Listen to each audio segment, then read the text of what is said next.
Évangile de Jésus-Christ selon saint Marc. En ce temps-là, Jésus appela les 12.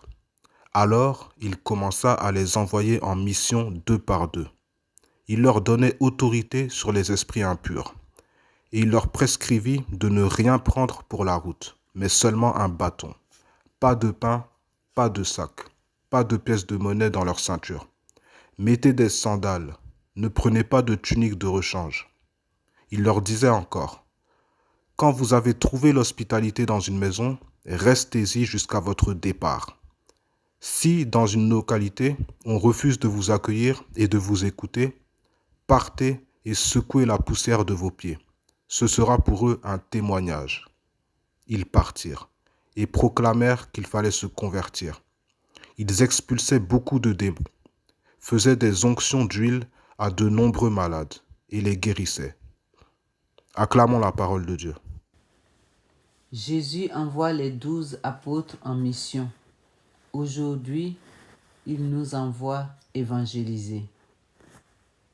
Évangéliser, c'est annoncer la bonne nouvelle du salut, proclamer, comme dit l'évangéliste Jean, que Dieu a tellement aimé le monde qu'il a donné son Fils unique afin que quiconque croit en lui ne se perde pas et obtienne la vie éternelle. Nos actions, nos rapports au monde sont une conséquence de cette foi au Dieu amour et 3 fois saint. Voilà la bonne nouvelle.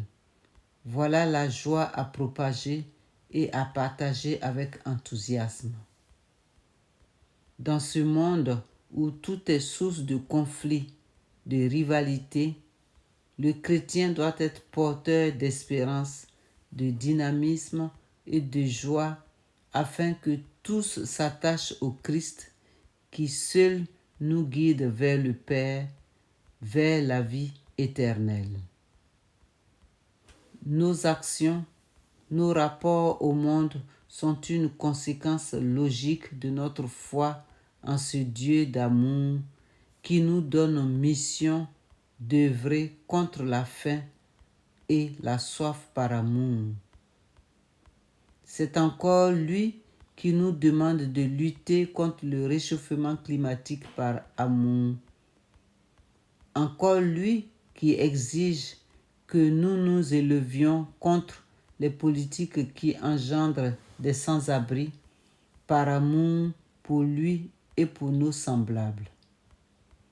Aujourd'hui, comme hier, nous sommes invités par Dieu à avoir de la compassion les uns pour les autres, à alléger le fardeau sur les épaules des plus vulnérables, à œuvrer pour la santé et le bien-être de nos concitoyens, à accueillir l'étranger, à rechercher les chemins du dialogue et de la rencontre, plutôt que d'aiguiser les divisions et les orgueils.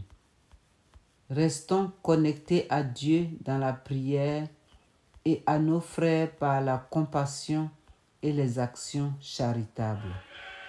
Amen.